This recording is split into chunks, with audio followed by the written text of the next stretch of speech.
1 Kings 19. Now Ahab told Jezebel everything Elijah had done, and how he killed all the prophets with the sword. So Jezebel sent a messenger to Elijah to say, "May the gods deal with me, be it ever so severely, if by this time tomorrow I do not make your life like one of them."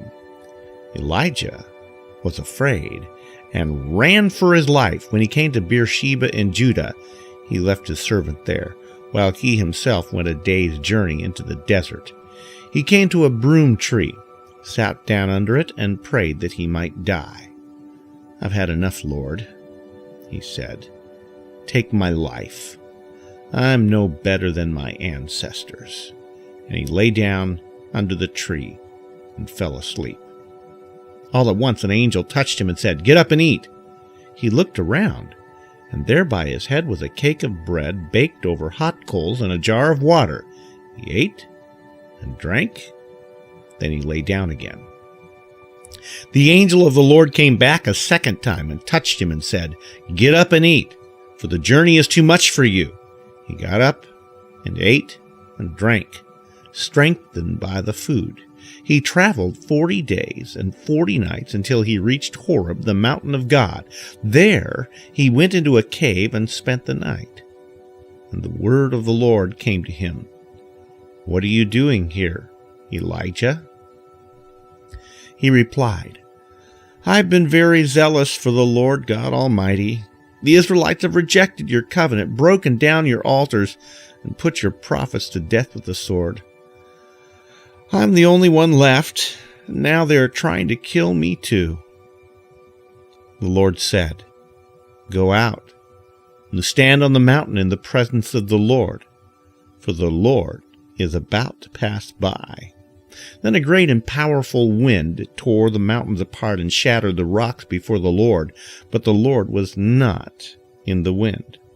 After the wind there was an earthquake, but the Lord was not in the earthquake. After the earthquake came a fire, but the Lord was not in the fire. After the fire came a gentle whisper. When Elijah heard it, he pulled his cloak over his face and went out and stood at the mouth of the cave. Then a voice said to him, "What are you doing here, Elijah?" He replied, "I've been very zealous for the Lord God Almighty. The Israelites have rejected your covenant, broken down your altars, and put your prophets to death with the sword. And I am the only one left, and now they are trying to kill me too." The Lord said to him, "Go back the way you came, and go to the desert of Damascus. When you get there, anoint Hazael king over Aram. Also anoint Jehu, son of Nimshi, king over Israel, and anoint Elisha, son of Shaphat, from Abel-Meholah, to succeed you as prophet. Jehu will put to death any who escape the sword of Hazael.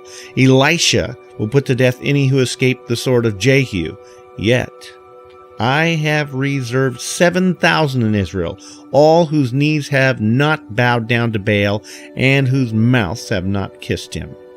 So Elijah went from there and found Elisha, son of Shaphat. He was plowing with 12 yoke of oxen, and he himself was driving the 12th pair. Elijah went up to him, threw his cloak around him. Elisha then left his oxen and ran after Elijah. "Let me kiss my father and mother goodbye," he said, "and then I will come with you." "Go back," Elijah replied. "What have I done to you?" So Elisha left him and went back. He took his yoke of oxen and slaughtered them. He burned the plowing equipment to cook the meat and gave it to the people, and they ate. Then he set out to follow Elijah and became his attendant.